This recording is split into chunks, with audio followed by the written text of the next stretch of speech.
며느리가 모시는 게 당연한 거 아니야? 시어머니의 말이었어요. 갑자기 오신 밤 저는 대답할 수 없었죠. 18년 전 장남인 형님은 가게를 받았어요. 우리 부부에겐 아무것도 주지 않으셨죠. 그런데 돌봄은 둘째 며느리 몫이래요. 남편은 조용히 뭔가를 준비하기 시작했어요. CCTV 각도를 바꾸고 통화를 녹음하고 수첩에 날짜를 적었죠. 저는 몰랐어요. 그게 형님을 무너뜨릴 증거가 될 줄은요. 2주 뒤 우리는 어떤 선택을 했을까요? 이야기를 이어가기 전에 잠시 부탁드립니다. 구독과 좋아요, 알림 설정은 제가 이 길을 계속 걸어갈 힘이 됩니다. 영상 시작하겠습니다. 밤 10시 반, 박미령은 설거지를 막 끝낸 참이었습니다. 손에서 물기를 털어내는 순간 현관 문 두드리는 소리와 함께 초인종이 울립니다. 이 시간에 누가 올 리 없다는 생각과 함께 미령은 인터폰 화면을 들여다봅니다. 누구세요? 화면 속에 여자가 서 있습니다. 흰머리, 구부정한 어깨, 손에 든 캐리어 2개가 보이는 순간 미령의 손이 멈춥니다. 시어머니 고정옥이었습니다. 어머님? 문을 열자 고정옥이 말없이 안으로 들어서며 신발을 벗고 캐리어 2개를 바닥에 내려놓습니다. 택시가 골목 끝으로 사라지는 소리가 들리고 미령은 대답 대신 남편을 봅니다. 한진욱이 안방에서 나와 슬리퍼를 질질 끌며 걸어옵니다. 어머니, 무슨 일이세요? 큰 집에서 못 살겠어. 여기 있을게. 진욱이 캐리어 2개를 집어드는데 묵직합니다.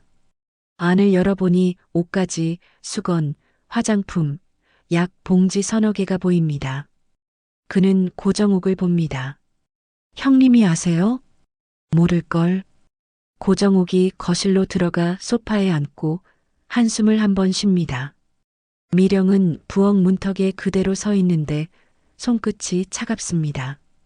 진욱이 휴대폰을 꺼내 형님 한태수에게 전화를 겁니다. 연결음이 3번 울리고 수화기 너머로 형의 목소리가 들립니다. 형님, 저 진욱인데요. 응, 왜? 어머니 지금 저희 집에 오셨어요. 수화기 너머로 한숨소리가 들립니다.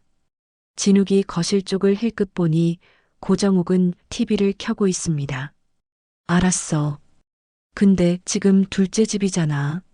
네. 둘째가 모셔. 니네가 책임져. 미령의 손이 싱크대 모서리를 잡는데 손톱이 하얗게 변합니다. 진욱이 숨을 고르며 다시 말을 이어갑니다. 형님, 그게 무슨 말씀이세요? 말 그대로야. 어머니 원하는 대로 해드려. 나는 당분간 바빠. 전화가 끊기고 진욱이 휴대폰 화면을 내려다봅니다. 통화 종료 13초입니다. 그는 통화 기록을 캡처하고 화면을 저장합니다. 미령이 거실로 들어가 고정욱 앞에 섭니다. 텔레비전 소리가 크게 울리는 가운데 미령은 입을 엽니다. 어머님, 여기는 좁아요. 괜찮아. 방 하나면 돼. 저희도 사정이 있어요. 며느리가 모시는 게 당연한 거 아니야? 미령은 입술을 깨물고 말이 목구멍에서 맴돕니다. 진욱이 옆에 서서 고정욱을 내려다봅니다. 어머니, 이번 주말까지만요. 주말?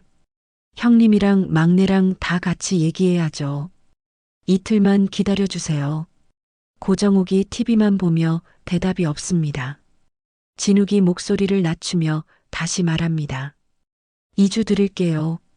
딱 2주. 그래. 미령은 뒤돌아 안방으로 들어가며 문을 닫고 손잡이를 천천히 돌립니다. 진욱이 현관으로 가서 신발장 위 CCTV 본체를 손으로 만집니다. 각도를 살짝 내리는데 렌즈가 현관 바닥 쪽을 더 향합니다. 아무 소리도 나지 않고 그는 휴대폰으로 화면을 확인합니다. 현관문, 신발장, 바닥이 화면에 다 들어오는 것을 보고 그는 고개를 끄덕입니다. 미령이 침대 끝에 앉아 손을 무릎 위에 얹고 숨을 고릅니다. 진욱이 들어와 문을 닫습니다. 2주만 버텨보자. 그 다음엔요? 형님이 데려가야지. 데려갈까요? 진욱은 대답하지 않고 옷장 서랍을 열어 맨 뒤에서 수첩 한 권을 꺼냅니다. 표지에 아무 글씨도 없는 수첩을 펼쳐 오늘 날짜에 볼펜을 듭니다. 밤 10시 32분 형님 통화 키워드는 둘째 집, 둘째가 모셔 책임이라고 적고 그는 볼펜 뚜껑을 닫습니다. 자요. 미령이 불을 끄고 어둠이 방을 채웁니다. 거실에서 고정욱의 기침 소리가 한 번, 두 번 들리는 가운데 미령은 천장을 보며 눈을 감지 않습니다. 아침 7시 미령은 부엌에 서 있습니다. 어젯밤 잠을 거의 이루지 못했지만 손은 움직이고 냉장고를 열어 달걀 6개를 꺼내고 김치찌개 냄비를 올립니다. 거실 소파에서 고정욱이 일어나는 기척이 들립니다. 며느리, 물 좀 줘. 고정욱이 소파에 앉아 리모컨을 들고 있습니다. 미령은 물컵을 건네고 부엌으로 돌아오는데 진욱이 세면대에서 얼굴을 씻고 나와 식탁에 앉습니다. 어머니 아침 드셔야 하죠? 응, 준비해놔. 미령은 밥그릇 3개를 꺼내고 국그릇을 놓고 수저를 챙깁니다. 진욱이 신문을 펼치고 고정욱이 부엌으로 들어오는 슬리퍼 소리가 느립니다. 뭐 먹어? 찌개 끓였어요, 어머님. 또 찌개야? 다 똑같네. 미령은 대답하지 않고 밥을 퍼냅니다. 진욱이 신문을 접고 숟가락을 듭니다. 세 사람이 식탁에 앉고 고정욱이 찌개를 한 입 떠서 맛을 보더니 표정이 굳습니다. 자, 덜 드세요. 고정욱이 숟가락을 내려놓고 밥만 뜨는 모습을 보며 미령은 김치를 집어먹고 진욱이 고개를 살짝 끄덕입니다. 식사가 끝나고 진욱이 출근 준비를 하는데 현관에서 구두를 신으며 미령에게 작게 말합니다. 오늘 형님한테 전화해 볼게. 안 받으실 것 같아요. 그래도 해야지. 진욱이 나가고 미령은 설거지를 시작합니다. 거실 소파에 앉아 텔레비전을 보는 고정욱의 소리가 큽니다. 미령은 그릇을 헹구며 찬장 위를 보는데 서랍 맨 위에 오래된 서류 봉투가 보이고 그 안에 18년 전의 기억이 들어 있습니다. 18년 전 일입니다. 형님 한태수가 장남이라는 이유로 고정욱에게서 가게를 증여받았는데 권리금까지 포함하면 꽤 큰 금액이었지만 미령 부부에게는 아무것도 없었습니다. 당시 미령은 둘째 아이를 임신 중이었고 진욱은 중고차 정비소에서 월급쟁이로 일하고 있었습니다. 고정욱의 말은 짧았습니다. 장남이 가업을 이어야지. 너희는 젊으니까 알아서 해. 미령은 그 말을 듣고 입을 다물었고 진욱도 아무 말하지 않았습니다. 미령은 서랍을 열고 봉투를 꺼내는데 안에는 증여각서 사본이 들어있고 형님 이름과 도장과 날짜가 선명합니다. 미령은 사진을 한 장 찍고 봉투를 다시 넣습니다. 오전 10시 미령은 합창단 연습실로 향합니다. 매주 화요일 오전은 합창단 지휘 시간인데 연습실에 들어서자 정숙 여사가 손을 흔들고 미령의 눈밑이 검어 보이는 것을 알아차립니다. 미령아, 어제 일찍 들어갔더라? 예, 좀 급한 일이 있었어요. 얼굴이 왜 그래? 어디 아파? 괜찮아요. 연습이 시작되고 미령은 지휘봉을 드는데 단원들이 악보를 펼치고 피아노 반주가 시작됩니다. 미령은 박자를 맞추며 손을 움직이지만 머릿속에서는 어젯밤 고정욱의 말이 맴돕니다. 며느리가 모시는 게 당연한 거 아니냐는 그 말이 귓가에서 떠나지 않습니다. 연습이 끝나고 정숙 여사가 미령에게 다가와 커피 한 잔 사겠다고 하는데 미령이 괜찮다고 하자 정숙 여사가 괜찮긴 뭐가 괜찮냐며 강제로 끌고 갑니다. 두 사람은 연습실 앞 카페로 가서 아메리카노 두 잔을 주문하고 마주 앉습니다. 무슨 일 있지? 언니, 아무것도 아니에요. 그럼 시어머니 일이야? 미령이 고개를 들지 못하고 있자 정숙 여사가 한숨을 쉽니다. 또 형님네 일이야? 어머님이 어제 저희 집에 오셨어요. 갑자기? 예. 큰 집에서 못 살겠다고 하시면서요. 정숙 여사가 커피를 한 모금 마시고 미령을 보는데 표정이 굳어집니다. 형님은 뭐래? 둘째가 뭐시래요? 뭐? 지금 둘째 집이니까 둘째가 책임지래요. 정숙 여사가 테이블을 툭 치는 바람에 주변 사람들이 잠깐 쳐다봅니다. 정숙 여사는 아랑곳하지 않고 목소리를 높입니다. 미쳤나? 가게도 형님이 다 받아먹고? 언니, 조용히 해요. 조용히는 무슨, 그게 말이 돼? 미령은 커피잔을 들고 한 모금 마시는데 입안이 씁니다. 2주만 계시기로 했어요. 그 다음엔 형님이랑 얘기해야죠. 얘기가 될까? 미령은 대답하지 않고 정숙 여사가 미령의 손을 잡는데 그 손이 따뜻합니다. 미령아, 너 너무 착하게 살지 마. 받을 건 받아야 해. 알아요. 알긴 뭘 알아. 내가 뭘 알아. 지금은 밥부터 시킬게요. 그 다음에 계산서 모을게요. 두 사람은 한동안 말없이 커피를 마시고 창밖으로 사람들이 지나갑니다. 오후 3시 미령은 집으로 돌아옵니다. 현관문을 여니 고정옥이 소파에 그대로 앉아 있고 텔레비전 소리가 여전히 큽니다. 미령은 부엌으로 가서 냉장고를 여는데 저녁 준비를 해야 합니다. 며느리 배고파. 조금만 기다리세요. 뭐 해줄 건데? 삼겹살 구워드릴게요. 고정옥이 리모컨을 내려놓고 부엌으로 와서 미령이 고기를 꺼내는 것을 보는데 눈빛이 날카롭습니다. 그거 언제 산 거야? 어제요. 신선해? 네. 고정옥이 다시 거실로 가고 미령은 고기를 접시에 담고 양파와 마늘을 써는데 손이 빠릅니다. 진욱이 6시에 들어와 어머니가 괜찮으시냐고 묻는데 형님한테 전화했지만 안 받았다고 합니다.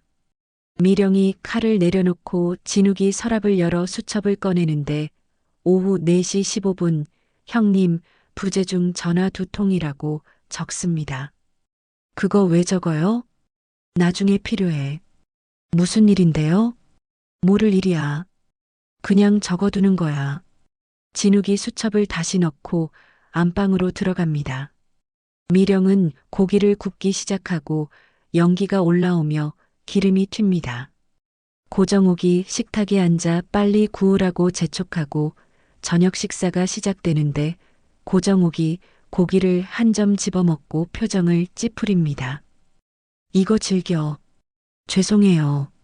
미령은 자신의 접시에 고기를 덜 담고 진욱이 미령을 보며 눈짓을 하는데 먹으라는 뜻이지만 미령은 고개를 저어 보입니다.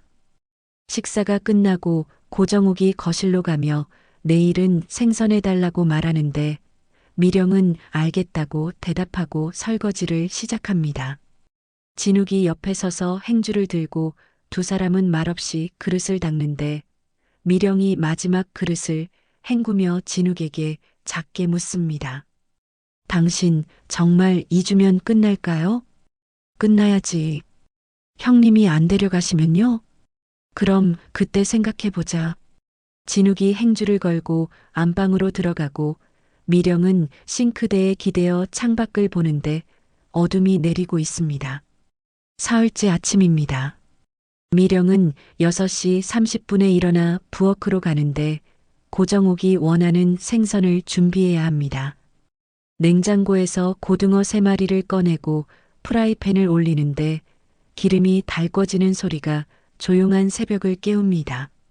고정옥이 일어나 거실로 나오는데 머리가 헝클어져 있고 잠옷 단추가 하나 풀려 있어서 미령이 물컵을 내밀며 인사합니다. 주무셨어요, 어머님? 뭐해? 생선 구워요. 냄새 나네. 미령은 환풍기를 켜고 고정욱이 소파에 앉아 리모컨을 찾는데 쿠션 사이를 뒤적이지만 리모컨이 없습니다. 며느리, 리모컨 어딨어? 탁자 위에 있을 거예요. 여기 없는데? 제가 찾아드릴게요. 미령이 불을 줄이고 거실로 가서 찾아보니 리모컨은 소파 밑에 떨어져 있어서 미령이 집어 건네니 고정욱이 받아들고는 대꾸 없이 텔레비전을 켭니다. 아침 식사 시간입니다. 진욱이 세수를 하고 나와 식탁에 앉고 미령이 밥과 생선, 김치를 차리는데 고정욱이 식탁에 앉아 생선을 봅니다. 이거 언제 산 거야? 어제요. 비린내 안 나? 아니에요. 고정욱이 젓가락으로 생선을 찢어 한 점 먹는데 씹다가 멈춥니다. 가시 있어. 조심히 드세요. 조심히는 무슨, 제대로 발라줘야지. 미령이 젓가락을 들고 고정욱의 생선을 발라주는데 가시를 하나하나 골라냅니다. 진욱이 밥을 먹으며 미령을 보고 미령은 눈을 내리깔고 가시만 골라냅니다. 식사가 끝나고 진욱이 출근 준비를 하는데 현관에서 미령에게 작게 말합니다. 오늘 형님한테 또 전화해 볼게. 받으실까요? 해봐야지. 진욱이 문을 닫고 나가고 미령은 설거지를 시작합니다. 고정욱이 거실 소파에 앉아 있는데 갑자기 부엌으로 옵니다. 며느리 용돈 좀 줘. 용돈이요? 응. 10,000원만. 미령이 지갑을 꺼내 10,000원을 건네고 고정욱이 받아 주머니에 넣습니다. 뭐 사실 거예요? 내가 쓸 건데 왜 물어? 아니에요. 그냥요. 영수증 챙겼어요. 그게 오늘 답이에요. 고정욱이 다시 거실로 가고 미령은 지갑을 닫으며 숨을 한 번 쉽니다. 오전 10시 미령은 빨래를 개기 시작하는데 거실 소파 옆에 빨래 바구니를 놓고 앉습니다. 고정욱이 텔레비전을 보며 중간중간 미령을 쳐다보는데 그 시선이 무겁습니다. 그거 내 옷이야? 네, 어머님 옷이에요. 빨래 어떻게 했어? 세탁기 돌렸어요. 손빨래 안 해? 요즘은 세탁기가 더 깨끗해요. 고정욱이 코웃음을 치고 미령은 옷을 개며 입을 다물고 고정욱이 다시 말을 이어갑니다. 옛날엔 다 손빨래 했어. 세탁기 같은 거 없이. 네, 그러셨죠. 미령이 옷 한 벌을 개어 바구니에 넣는데 고정욱이 그 옷을 집어들어 펼쳐봅니다. 이거 구겨졌네. 괜찮아요. 괜찮긴 뭐가 괜찮아. 다시게. 미령이 옷을 받아 다시 펼치고 고정욱이 지켜보는 가운데 미령은 옷을 천천히 개어 다시 넣습니다. 점심시간입니다. 미령은 국수를 삶아내는데 고정욱이 국수를 한 젓가락 먹고 표정을 찌푸립니다. 이거 불었어. 조금만 더 드세요. 배불러. 치워. 미령이 그릇을 들고 싱크대로 가는데 국수가 그대로 남아있고 미령은 그릇을 내려놓고 물을 트는데 물소리가 크게 들립니다. 오후 2시 고정욱이 낮잠을 자고 미령은 부엌 식탁에 앉아 잠깐 쉬는데 휴대폰을 꺼내 정숙 여사에게 문자를 보냅니다. 언니, 너무 힘들어요. 답장이 금방 오는데 조금만 참아. 2주면 끝난다며라는 내용입니다. 미령이 휴대폰을 내려놓고 창밖을 보는데 햇빛이 부엌 창문으로 들어오고 따뜻하지만 미령은 춥습니다. 오후 4시 고정욱이 일어나 머리를 극적이며 부엌으로 옵니다. 며느리 목말라. 물 드릴게요. 미령이 냉장고에서 냉수를 따라 건네는데 고정욱이 한 모금 마시고 잔을 내밉니다. 차가워. 미지근한 것 줘. 네. 미령이 물을 버리고 정수기에서 미지근한 물을 받아 건네고 고정욱이 받아 마시고 거실로 가는데 미령은 잔을 씻으며 한숨을 쉽니다. 저녁 6시 진욱이 들어와 현관문을 열며 미령을 부르고 미령이 부엌에서 나오는데 진욱이 작게 말합니다. 형님 또 안 받았어. 그럼 어떡해요? 내일 직접 가볼게. 같이 갈까요? 아니, 내가 갈게. 진욱이 안방으로 들어가 옷을 갈아입고 미령은 저녁 준비를 시작하는데 오늘은 된장찌개를 끓입니다. 고정욱이 식탁에 앉아 오늘은 뭐냐고 묻고 미령이 된장찌개라고 대답하자 고정욱이 또 찌개냐며 불만을 표합니다. 저녁 식사가 시작되고 세 사람이 말없이 먹는데 고정욱이 찌개를 한 숟가락 뜨고 내려놓습니다. 이거 싱거워. 소금 드릴까요? 됐어. 그냥 먹을게. 식사가 끝나고 미령은 설거지를 하는데 진욱이 옆에 서서 수첩을 꺼냅니다. 오늘 날짜에 오전 9시 형님 전화 부재 중, 오후 3시 형님 전화 부재 중이라고 적고 미령이 진욱의 손을 봅니다. 당신 그거 왜 자꾸 적어요?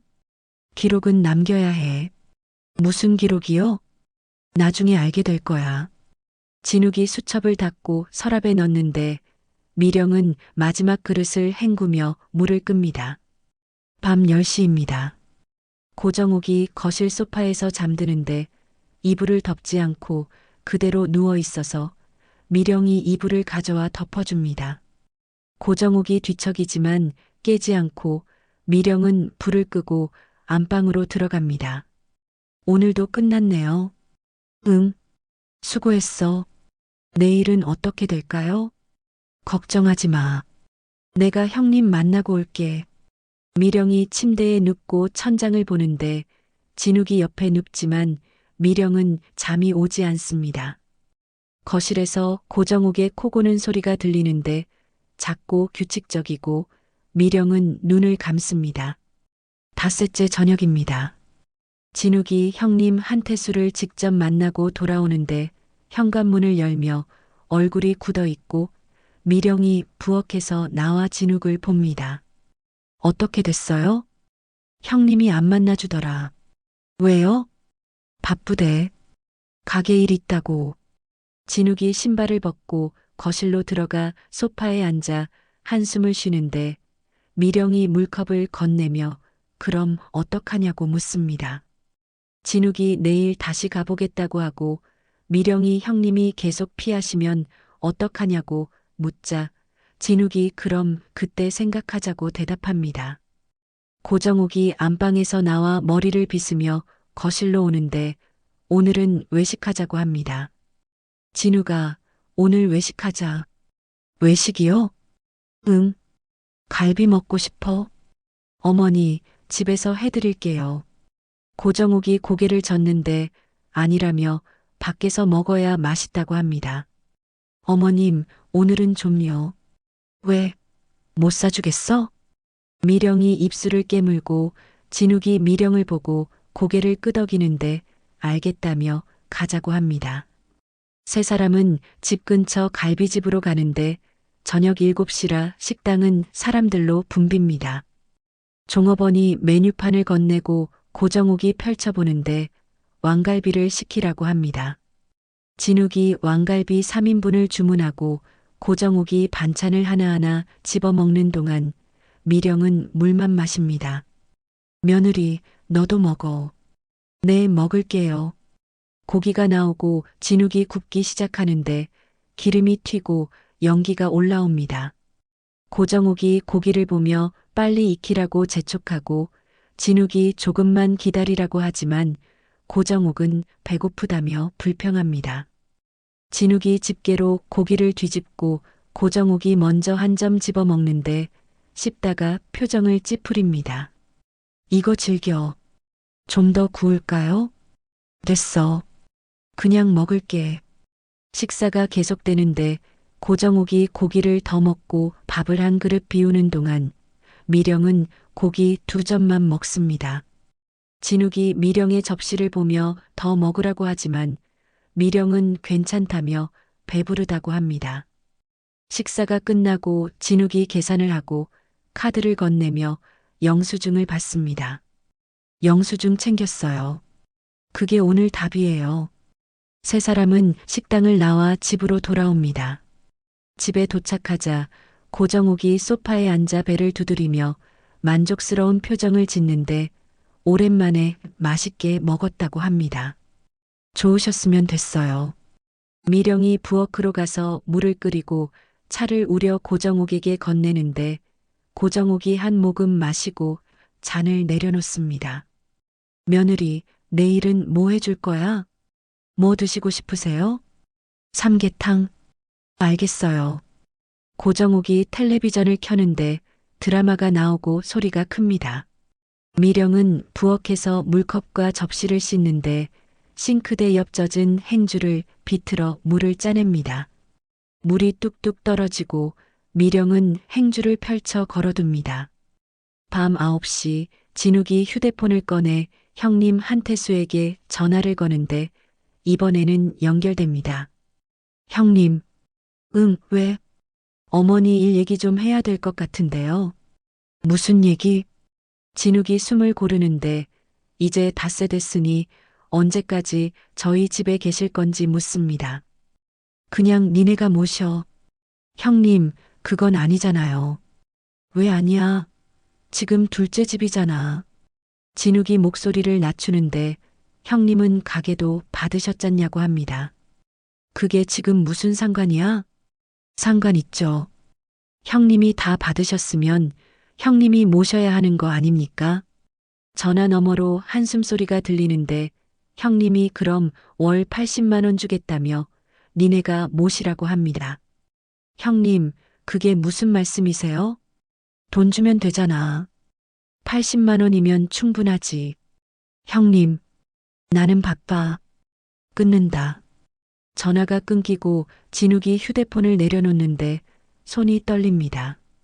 미령이 부엌에서 그 말을 듣고 손을 멈추고 거실로 나와 진욱 옆에 서는데 진욱이 형님이 80만 원 준다고 했다며 말합니다.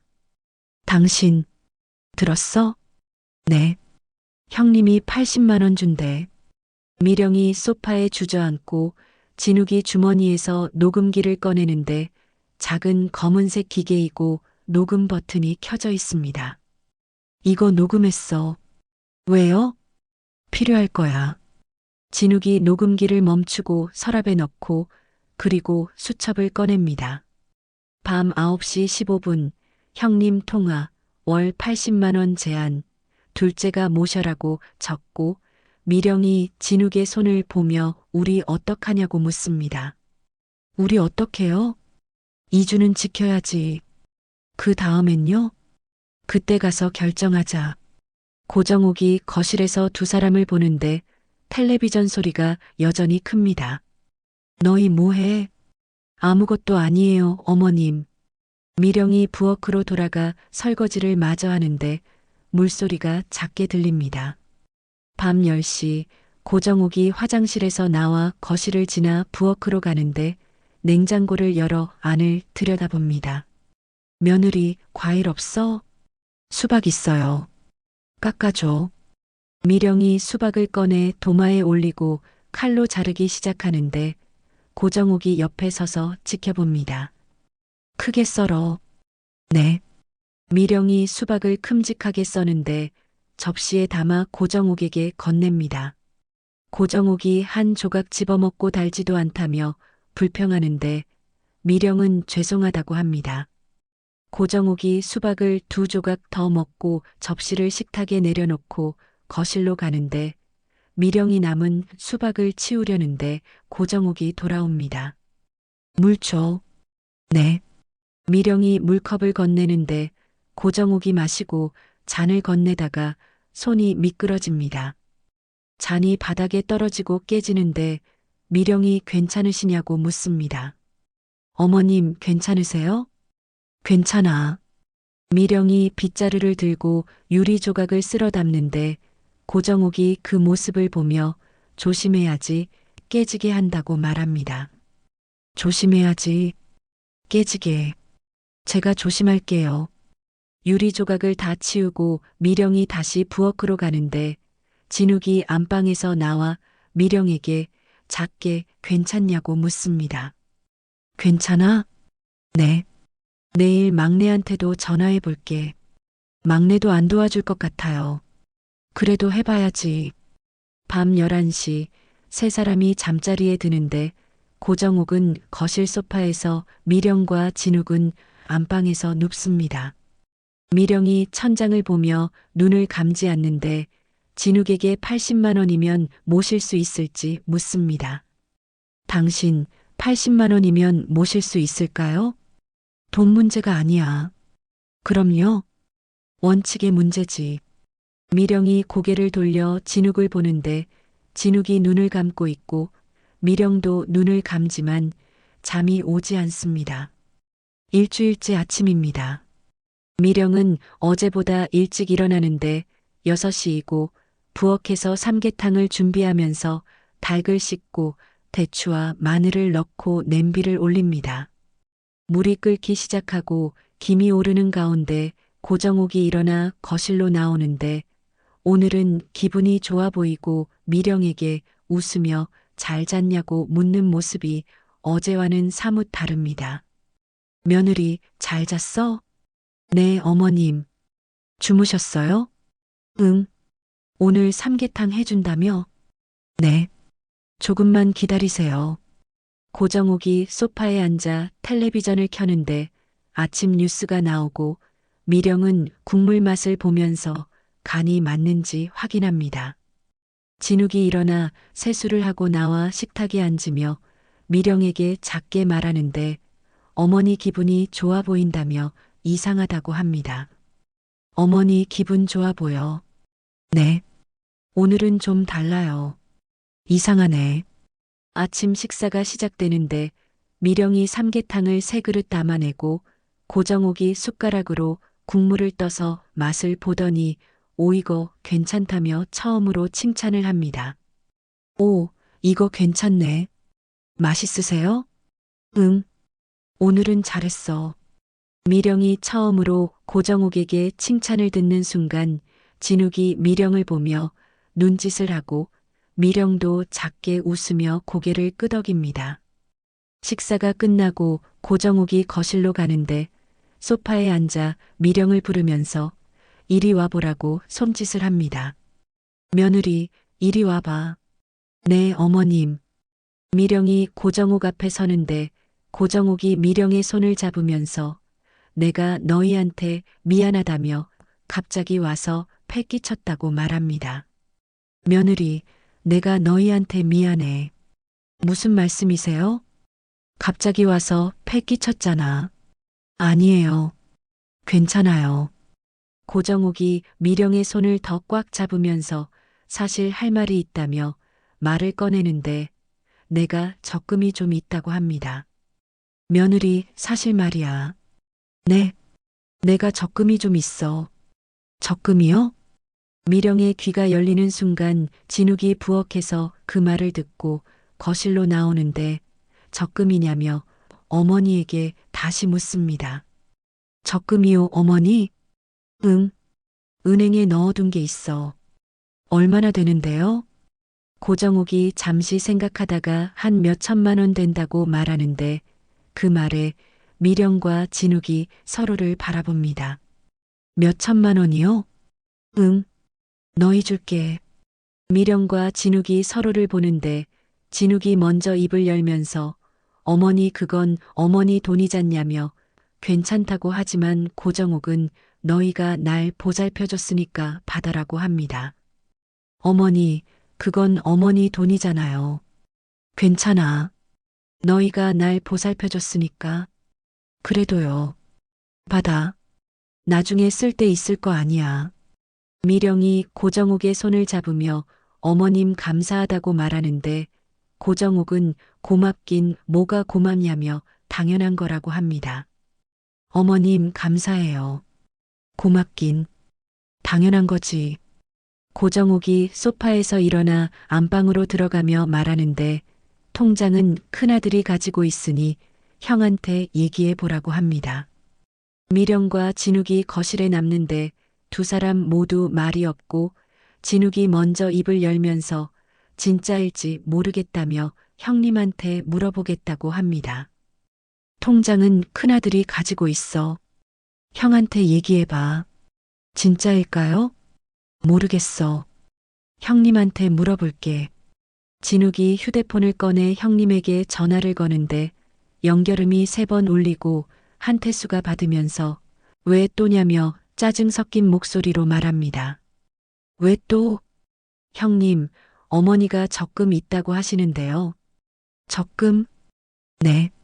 몇 천만 원 있다고요. 어머니가 그러셨어? 네. 전화 너머로 웃음소리가 들리는데 비웃는 소리이고 진우가 그거 없다며 어머니가 그런 말 자주 하시고 맨날 헷갈리신다고 합니다. 진우가 그거 없어. 네. 어머니 그런 말 자주 하셔. 맨날 헷갈리시잖아. 하지만 분명히요. 없다니까. 나도 확인해 봤어. 진욱의 얼굴이 굳어지는데 형님에게 정말 없냐고 다시 묻지만 형님은 없다며 있으면 벌써 말했을 거라고 잘라 말합니다. 형님, 정말 없어요? 없어. 있으면 내가 벌써 말했지. 그럼 통장은요? 통장도 없어. 옛날에 다 정리했어. 진욱이 입술을 깨무는데 형님 혹시 형님이라고 말을 꺼내려다가 멈추고 형님이 내가 뭘이라고 되묻자 아니라고 대답합니다. 형님, 혹시 형님이요? 내가 뭘? 아니에요. 도장만 찍어주세요. 나머진 제가 띄어요. 전화가 끊기고 진욱이 휴대폰을 내려놓는데 미령이 진욱을 보며 어떻게 됐냐고 묻자 진욱이 없다며 형님이 없다고 했다고 말합니다. 어떻게 됐어요? 없대. 네. 형님이 없다고 해. 미령이 소파에 주저앉는데 방금 전 희망이 한순간에 무너지고 진욱이 미령 옆에 앉으면서 어머니가 헷갈리신 거라고 말하지만 미령은 정말 그럴지 의심합니다. 어머니가 헷갈리신 거야. 정말 그럴까요? 아니면 진욱이 말을 멈추고 미령이 진욱을 보면서 아니면 뭐냐고 묻는데 진욱이 형님이 이미 쓰셨거나라고 조심스럽게 말합니다. 아니면 뭐예요? 형님이 이미 쓰셨거나. 설마요. 모를 일이야. 진욱이 수첩을 꺼내는데 오전 9시 40분 형님 통화 적금 없음 확인이라고 적고 미령이 그 모습을 보며 한숨을 쉬면서 우리 어떡하냐고 묻습니다. 당신 우리 어떡해요? 일단 2주는 채워야지. 그 다음엔요? 모르겠어. 하지만 포기는 안 해. 오후 2시입니다. 미령은 합창단 연습을 마치고 정숙 여사와 카페에 앉는데 정숙 여사가 커피를 한 모금 마시고 미령의 얼굴을 보면서 얼굴이 왜 그러냐고 묻습니다. 얼굴이 왜 그래? 언니, 오늘 어머님이 적금 있다고 하셨어요. 진짜? 네. 몇 천만 원이요. 정숙 여사가 눈을 크게 뜨면서 그거 큰 돈인데라고 놀라는데 미령이 근데 형님한테 물어보니까 없다며 통장도 없고 다 정리했다고 말합니다. 그거 큰 돈인데? 근데 형님한테 물어보니까 없대요. 뭐? 통장도 없고 다 정리했대요. 정숙 여사가 테이블을 탁 치는 바람에 주변 사람들이 잠깐 쳐다보는데 그게 말이 되냐며 형님이 먹은 거 아니냐고 분노합니다. 그게 말이 돼? 형님이 먹은 거 아니야? 모르겠어요. 미령아, 그거 확인해 봐야 해. 어떻게요? 은행 가서 거래 내역 떼봐. 미령이 고개를 젓는데 그럴 수 없다며 어머님 통장인데 어떻게 하냐고 하자 정숙 여사가 그럼 어머님 모시고 가라며 안 하면 평생 모른다고 설득합니다. 그럴 수 없어요. 어머님 통장인데요. 그럼 어머님 모시고 가. 어머님이 가시겠어요? 해봐야지. 안 하면 평생 모르잖아. 미령이 커피잔을 드는데 손이 떨립니다. 저녁 6시 미령은 집으로 돌아오는데 진욱이 먼저 와서 거실에서 고정욱과 텔레비전을 보고 있고 미령이 부엌으로 가서 저녁 준비를 시작하면서 어머님 저녁 뭐 드시고 싶으시냐고 묻습니다. 어머님 저녁 뭐 드시고 싶으세요? 아무거나. 그럼 제육볶음 할게요. 그래. 저녁 식사가 시작되는데 세 사람이 말없이 먹고 있을 때 고정욱이 반찬을 집어 먹다가 적금 얘기를 했냐고 묻습니다. 며느리, 적금 얘기했어? 네, 어머님. 형한테 말했지? 네. 고정욱이 고개를 끄덕이면서 형이 뭐래냐고 묻는데 진욱이 끼어들면서 어머니 형님이 없다고 하시던데요. 라고 조심스럽게 말합니다. 형이 뭐래? 그게요. 어머니, 형님이 없다고 하시던데요. 없다고? 네. 그럴 리 없는데. 고정욱이 숟가락을 내려놓는데 표정이 굳어지면서 분명히 있는데 내가 넣었다며 혼란스러워합니다. 분명히 있는데 내가 넣었어. 어머니, 언제 넣으셨어요? 몇 년 전에. 몇 년이요? 한 3년? 아니 5년? 미령과 진욱이 서로를 보는데 고정욱이 기억이 안 나네 하며 머리를 쥐어뜯습니다. 기억이 안 나네. 식사가 끝나고 고정욱이 거실로 가는데 미령이 설거지를 하며 진욱에게 작게 말하면서 어머님 기억이 점점 이상해지는 것 같다고 걱정합니다. 당신 어머님 기억이 점점 이상해지는 것 같아요. 나도 그래. 병원 가봐야 하는 거 아니에요? 형님한테 말해야 하는데. 형님이 들으실까요? 진욱이 대답하지 않고 수첩을 꺼내 오늘 날짜에 어머니 적금 기억 혼란 3년인지 5년인지 불명확이라고 적습니다. 밤 10시입니다. 세 사람이 잠자리에 드는데 미령이 침대에 누워 천장을 보면서 진욱에게 우리 속은 건지 형님이 가져간 건지 묻지만 진욱은 확인할 방법이 없다고 대답합니다. 당신, 응, 우리 속은 건가요? 모르겠어. 형님이 가져간 건가요? 확인할 방법이 없어.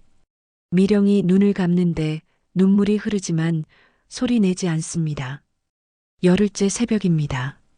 미령은 새벽 4시에 잠에서 깨는데 화장실 가는 소리가 들렸기 때문이고 안방 문을 열고 복도로 나가면서 화장실 불이 켜져 있는 것을 확인합니다. 잠시 후 고정욱이 화장실에서 나오는데 거실이 아니라 현관으로 향하고 미령이 따라 나가면서 어디 가시냐고 묻습니다. 어머님, 어디 가세요? 집에 가야지. 여기가 집이에요. 아니야. 내 집은 따로 있어. 고정욱이 현관문 손잡이를 잡는데 미령이 고정욱의 팔을 잡지만 고정욱이 미령의 손을 뿌리치는 힘이 세서 미령이 비틀거립니다. 진욱이 안방에서 나와 고정욱을 붙잡으면서 진정하라고 말하지만 고정욱이 소리를 지르기 시작하고 나라며 나 가야 한다고 외칩니다. 어머니, 진정하세요. 나 가야 한다고. 지금은 못 가세요.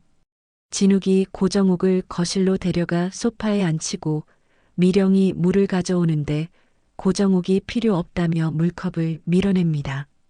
물이 바닥에 쏟아지고 미령이 행주를 가져와 닦는 동안 진욱이 고정욱 옆에 앉아 여기가 어딘지 아시냐고 묻습니다.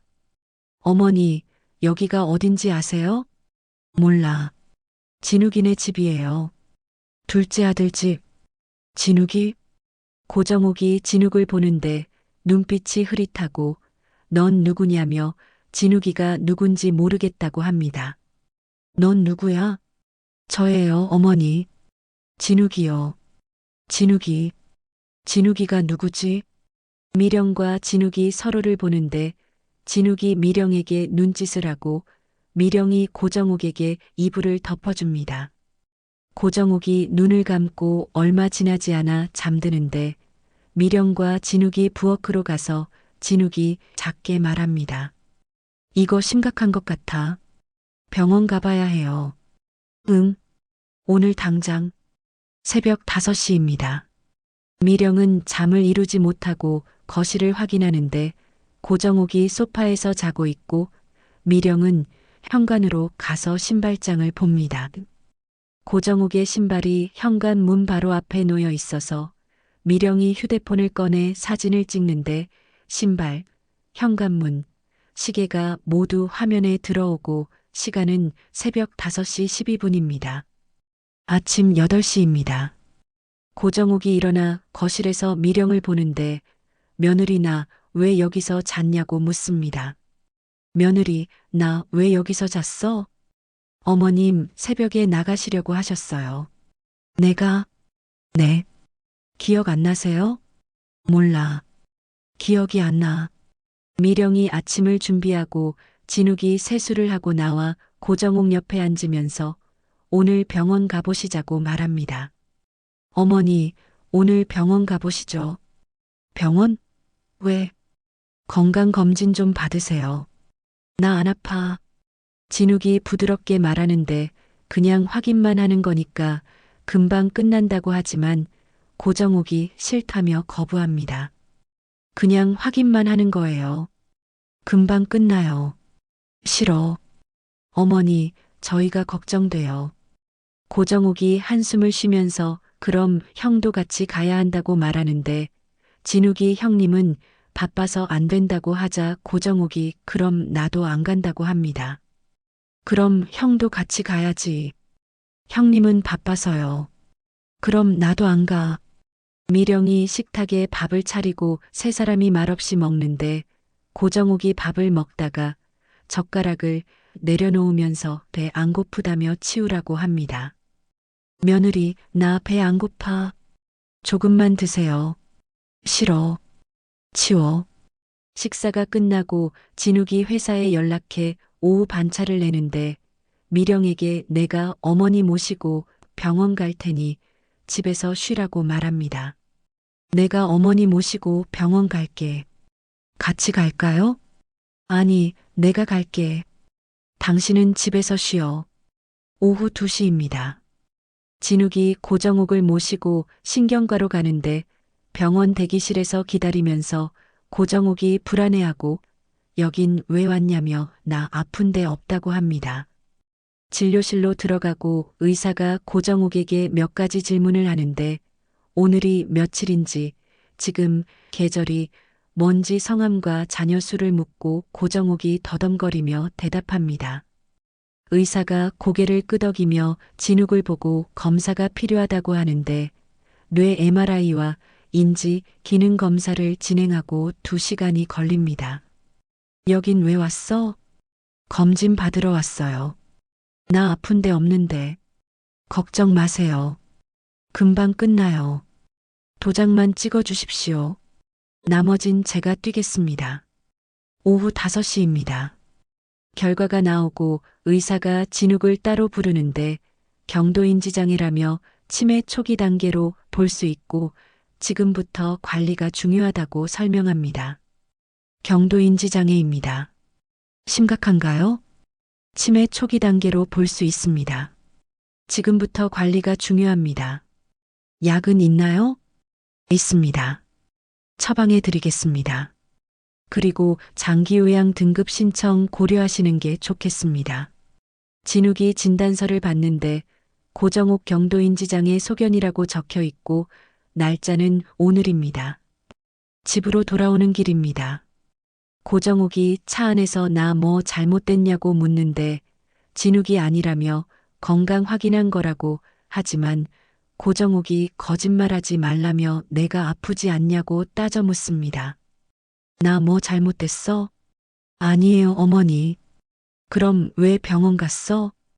건강 확인한 거예요. 거짓말하지 마. 내가 아프지? 진욱이 대답하지 않고 차가 집 앞에 도착합니다. 저녁 6시입니다. 미령이 현관문을 열고 진욱과 고정욱이 들어오는데 미령이 진욱을 보면서 어떻게 됐냐고 묻습니다. 어떻게 됐어요? 나중에 얘기할게. 고정욱이 거실로 가서 소파에 앉고 텔레비전을 켜는데 진욱이 안방으로 들어가고 미령이 따라 들어갑니다. 당신 뭐래요? 경도인지장애래. 그게 뭐예요? 치매 초기야. 미령이 입을 막고 진욱이 진단서를 꺼내 보여주는데 미령이 진단서를 읽으면서 이걸 형님한테 보여드려야 하는 거 아니냐고 묻습니다. 이걸 형님한테 보여드려야 하는 거 아니에요? 그래야지.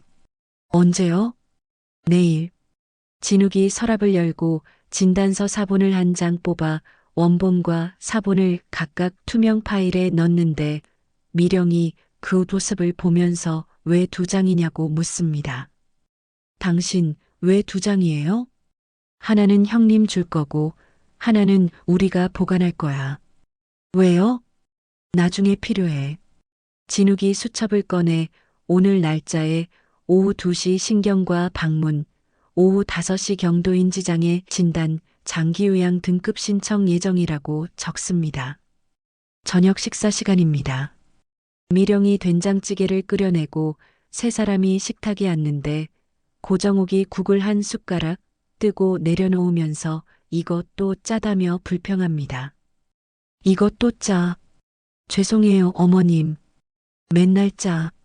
간을 어떻게 맞추는 거야?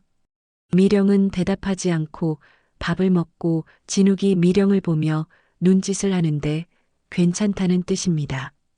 식사가 끝나고 고정욱이 거실로 가고 미령이 설거지를 하는데 진욱이 옆에 서서 말합니다. 내일 형님 만나고 올게. 뭐라고 할 거예요? 진단서 보여주고 장기요양 등급 신청한다고 할 거야. 형님이 반대하시면요? 그래도 해야 해. 밤 9시입니다. 진욱이 휴대폰을 꺼내 현관 CCTV를 확인하는데 새벽 4시 영상을 찾습니다. 고정욱이 현관문을 열려고 하는 모습이 찍혀 있고 시간과 날짜가 화면에 표시되는데 진욱이 그 영상을 저장하고 클라우드에 백업합니다. 미령이 옆에서 보면서 그것도 필요하냐고 묻는데 진욱이 응 증거라고 대답합니다. 그것도 필요한 거예요? 응. 왜요? 증거야. 미령이 진욱의 얼굴을 보는데 진욱의 표정이 굳어 있고 미령이 당신 뭘 준비하는 거냐고 묻습니다. 당신 뭘 준비하는 거예요? 형님한테 보여줄 거야. 뭐요? 어머니가 우리 집에서 계속 계시면 안 된다는 걸. 밤 10시입니다. 고정욱이 거실에서 잠들고 미령과 진욱이 안방에 눕는데 미령이 천장을 보며 말합니다. 당신 이제 며칠 안 남았어요. 응. 그 다음엔 어떻게 되는 거예요? 형님한테 인계해야지. 형님이 안 받으시면요? 그럼 그때 다른 방법을 쓸 거야. 미령이 진욱을 보면서 무슨 방법이냐고 묻는데 진욱이 나중에 알게 될 거라고 대답하고 눈을 감습니다. 미령도 눈을 감지만 잠이 오지 않고 새벽 외출 시도가 머릿속을 맴돕니다. 무슨 방법이요? 나중에 알게 될 거야. 열나흘째 아침입니다. 유예 2주의 마지막 날이고 미령은 6시에 일어나 부엌으로 가는데 오늘은 특별히 준비할 것이 없습니다. 진욱이 어젯밤 말했기 때문인데 오늘 어머니를 형님 댁으로 모신다고 했습니다. 진욱이 일찍 일어나 안방에서 서류 가방을 꺼내는데 두툼한 갈색 가방이고 안에 든 것들을 하나씩 확인하면서 진단서 원본, 통화일지 수첩, CCTV 영상, USB, 증여각서 사본, 가족관계증명서, 장기요양 등급 신청서 사본을 꺼내봅니다. 다 챙겼어?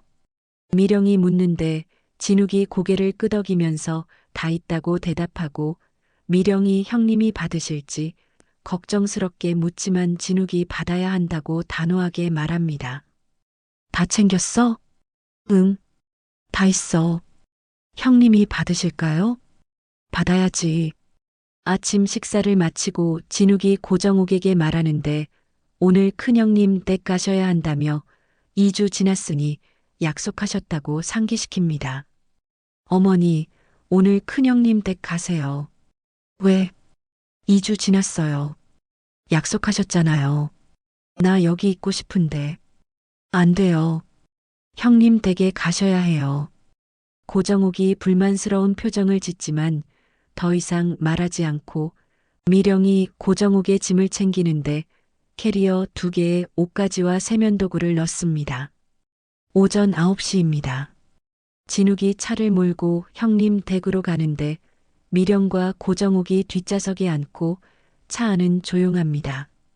30분 후 형님 댁 앞에 도착하는데 빌라 2층이고 진욱이 차에서 내려 짐을 꺼내고 미령이 고정욱을 부축해 계단을 오릅니다. 초인종을 누르고 형수 최경순이 문을 여는데 어머니 오셨냐며 맞이하고 고정욱이 안으로 들어갑니다. 어머니 오셨어요? 응. 진욱과 미령도 따라 들어가는데 거실에 형님 한태수가 앉아 신문을 보다가 고개를 듭니다. 왔어? 네, 형님. 진욱이 캐리어를 내려놓는데 한태수가 캐리어를 보면서 그게 뭐냐고 묻습니다. 그게 뭐야? 어머니 짐이요. 왜 여기 갖고 와? 2주 끝났어요. 형님이 모셔야 하는 거 아닙니까? 한태수가 일어서는데 표정이 굳어지면서 뭐 내가 모시냐며 지금 둘째 집에 계시잖냐고 따져 묻습니다. 뭐? 내가 모셔? 네. 야, 지금 둘째 집에 계셨잖아. 니네가 계속 모셔. 진욱이 서류 가방을 여는데 진단서를 꺼내 형님에게 건네면서 이거 보라고 합니다. 형님, 이거 보세요. 뭔데? 어머니 진단서예요. 한태수가 진단서를 받아 읽는데 경도인지장애라는 글자가 눈에 들어오고 표정이 변하면서 이게 뭐냐고 묻습니다. 이게 뭐야? 어머니 치매 초기예요. 언제 이렇게 됐어? 형님이 계속 피하셔서 말 못 드렸죠. 한태수가 진단서를 내려놓고 최경순이 옆에서 진단서를 보는데 진욱이 가방에서 서류를 더 꺼내면서 통화일지 수첩을 펼칩니다. 형님, 이거 보세요. 제가 형님한테 전화한 기록입니다. 수첩에는 날짜, 시간, 통화 내용 키워드가 빼곡히 적혀 있는데 둘째 집, 둘째가 모셔, 책임, 월 80만 원이라는 단어들이 보입니다. 이게 뭐야? 형님이 하신 말씀들이요.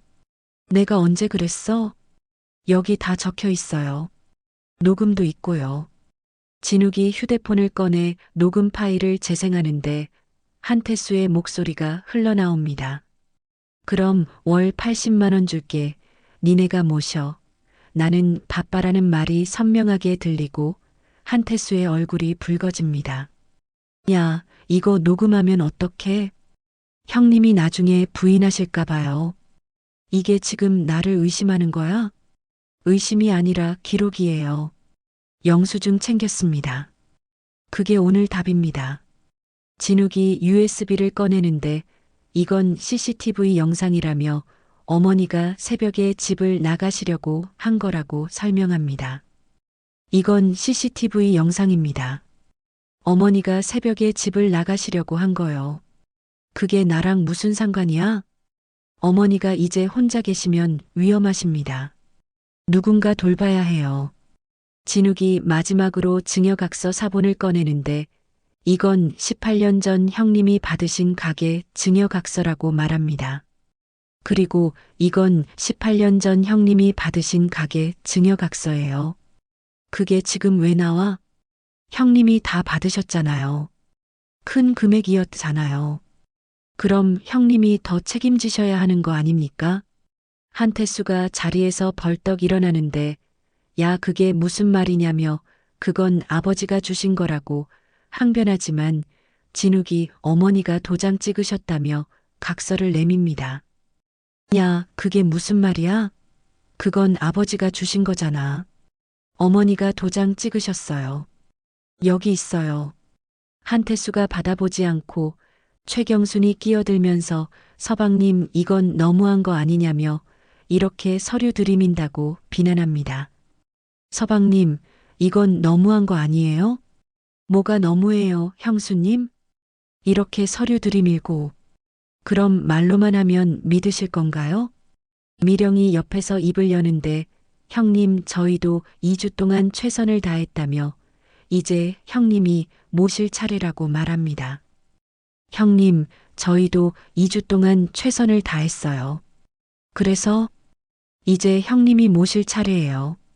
한태수가 한숨을 쉬고 최경순이 남편을 보는데 두 사람이 눈빛을 주고받으면서 알았다며 일단 여기 계시라고 해라고 합니다. 알았어. 일단 여기 계시라고 해. 네, 형님.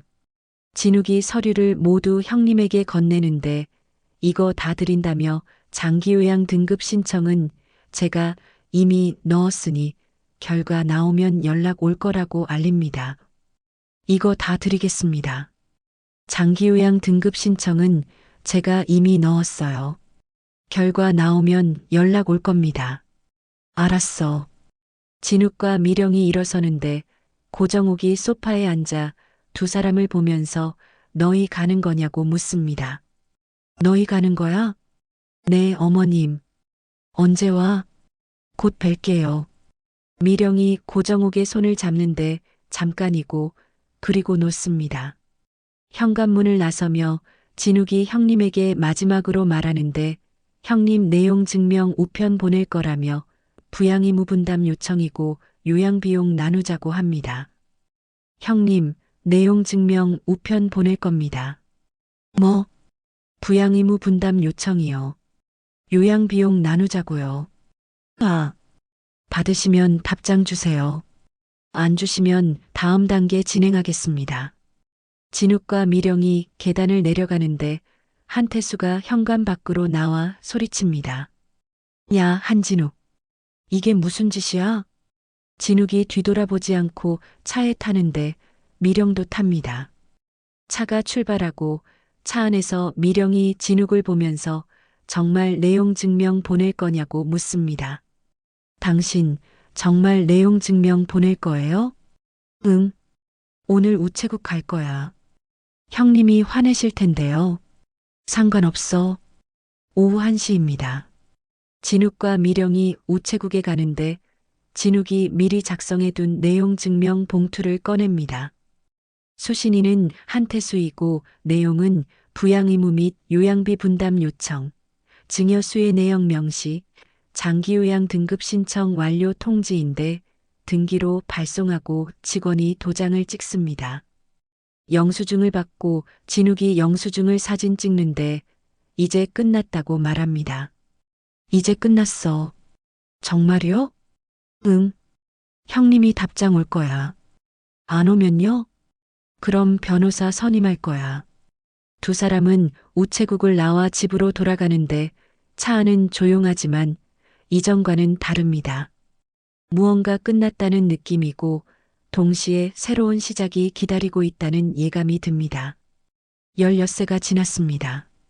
내용 증명을 보낸 지 이틀째 되는 날 진욱의 휴대폰에 문자가 오는데 등기 수령 알림이고 한태수가 받았으며 시각은 오전 10시 32분입니다.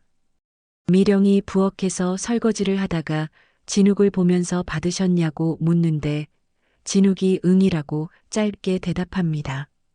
받으셨대요? 응. 오후 2시입니다. 진욱의 이메일에 답장이 오는데 법무법인 메일이고 제목은 부양비용 분담한 수락입니다. 첨부 파일을 여니 합의서 초안이 보이는데 부양비용 분담 비율 50대 50, 매월 15일 자동이체, 장기요양 등급 확정 시 추가 비용 조정 협의라고 적혀 있고 문서 하단에 작성일 9월 12일이 찍혀 있습니다. 형님이 수락했어. 정말요? 진욱이 화면을 미령에게 보여주면서 언제 서명하러 가냐고 묻는데 이번 주 금요일이라고 대답합니다. 언제 서명하러 가요? 이번 주 금요일이래. 금요일 오후입니다. 진욱이 법무법인을 다녀오는데 합의서에 서명했고 사본 한 장을 들고 집으로 돌아와 미령에게 보여줍니다. 끝났어. 이제 정말이요? 응. 영수증 챙겼어요. 그게 오늘 답이에요. 일주일 후입니다. 장기요양 등급 통지서가 오는데 고정옥은 3등급을 받았고 한태수에게서 문자가 옵니다. 요양원 알아봤습니다. 이동 3층입니다. 다음 주 금요일 입소 가능합니다라는 내용인데 진욱이 답장을 보냅니다. 알겠습니다. 다음 주 금요일 오전입니다. 진욱과 미령이 요양원으로 가는데 한태수 부부는 먼저 와 있고 원장실에서 서류를 받는데 배정표이고 이동 3층 12호라고 적혀 있습니다. 한태수가 계약서에 서명하고 보증일란에 진욱도 서명하는데 고정욱이 차에서 내려 가방을 들고 있지만 말이 없습니다. 엘리베이터를 타고 3층으로 올라가고 12호 문패가 보이는데 방문을 여니 고정욱이 안으로 들어가 침대에 앉고 창밖을 봅니다. 미령이 가방을 정리하는데 옷장에 옷을 걸고 세면도구를 화장실에 놓으면서 다 정리했다고 말합니다. 다 정리했어요. 고정욱이 고개를 끄덕이고 한태수가 옆에 서는데 어머니 불편한 거 있으면 연락 달라고 말합니다. 어머니 불편한 거 있으면 연락 주세요. 그래. 미령이 가방에서 작은 녹음기를 꺼내는데 고정욱의 침대 옆 탁자에 놓고 어머님 이거 틀어드린다며 재생 버튼을 누릅니다. 어머님 이거 틀어드릴게요. 합창 소리가 흘러나오는데 미령이 지휘하던 합창단의 노래이고 8초가 흐르고 화음이 잦아듭니다. 고정욱이 손등을 더듬더듬 쓸어보는데 굳은 살이 한 겹 반짝이고 겨울에 빨래하면 손이 얼었지 하고 중얼거립니다. 겨울에 빨래하면 손이 얼었지. 미령이 가방에서 작은 로션을 꺼내는데 로션 바른다며 로션을 짜서 고정욱의 손등을 문지릅니다. 천천히 바르는데 고정욱이 미령 손끝을 잠깐 잡으면서 내 손 먼저 발라라고 말합니다. 로션 바를게요, 어머님. 내 손 먼저 발라. 네. 미령이 로션을 손에 조금 더 짜서 자기 손등에 바르는데 고정욱이 그 모습을 지켜봅니다. 미령이 녹음기를 끄고 탁자에 그대로 놓는데 진욱이 수첩을 꺼내 면회 일정을 적습니다. 매월 첫째 토요일 오후 2시 30분이라고 쓰고 수첩을 닫는데 미령이 작게 여기까지요 라고 말합니다. 여기까지요. 진욱이 고개를 끄덕이고 네 사람이 방을 나오는데 문이 천천히 닫힙니다. 복도에서 한태수가 진욱에게 말하는데 매달 15일에 돈 넣겠다고 하고 진욱이 내라고 대답합니다. 매달 15일에 돈 넣을게. 네. 두 부부가 헤어지고 진욱과 미령이 엘리베이터를 탄 후 차에 타고 집으로 가는 길입니다. 차 안이 조용하고 미령이 창밖을 보는데 진욱이 운전하면서 말이 없습니다. 차가 집 앞에 도착하고 두 사람이 내려 현관문을 여는데 집이 조용하고 고정욱의 흔적이 없습니다. 미령이 거실로 들어가 소파를 보는데 텔레비전 리모컨이 탁자 위에 놓여 있고 진욱이 부엌으로 가서 냉장고를 열어 안을 보는데 반찬이 몇 개 있고 문을 닫습니다. 진욱이 서재로 가는데 서랍을 열고 맨 뒤 파일 박스를 꺼내 합의서 사본, 장기요양 등급 통지서, 배정표, 면회 일정 수첩을 넣습니다. 파일 박스를 다시 서랍에 넣고 닫는데 모든 것이 정리되었습니다. 저녁 시간입니다. 미령이 저녁을 준비하는데 된장찌개를 끓이고 두 사람이 식탁에 마주 앉는데 밥그릇 2개만 놓입니다. 드세요. 응. 두 사람이 밥을 먹는데 조용하고 젓가락 소리만 작게 들립니다. 식사가 끝나고 미령이 설거지를 하는데 진욱이 옆에 서서 행주를 들고 두 사람이 말없이 그릇을 닦습니다. 미령이 마지막 그릇을 헹구고 물을 끄는데 진욱이 행주를 걸고 거실로 갑니다. 미령이 따라가고 두 사람이 소파에 앉는데 진욱이 텔레비전 리모컨을 들지만 켜지 않고 그냥 내려놓습니다. 당신, 응, 이제 끝난 거죠? 응. 미령이 진욱 어깨에 기대는데 진욱이 미령의 손을 잡고 두 사람이 앞을 보는데 창밖으로 어둠이 내립니다. 미령이 일어나 거실 전등 스위치로 가는데 스위치를 내리고 툭 소리가 나며 불이 꺼집니다. 어둠이 거실을 채우는데 두 사람이 안방으로 들어가고 문이 닫힙니다. 자요. 응. 다음 날 아침입니다. 미령은 6시 30분에 일어나 부엌으로 가는데 냉장고를 열고 달걀을 꺼내 프라이팬을 올립니다. 기름이 달궈지고 진욱이 세수를 하고 나와 식탁에 앉는데 미령이 달걀 프라이와 밥을 차리고 김치와 나물을 놓습니다. 드세요. 응.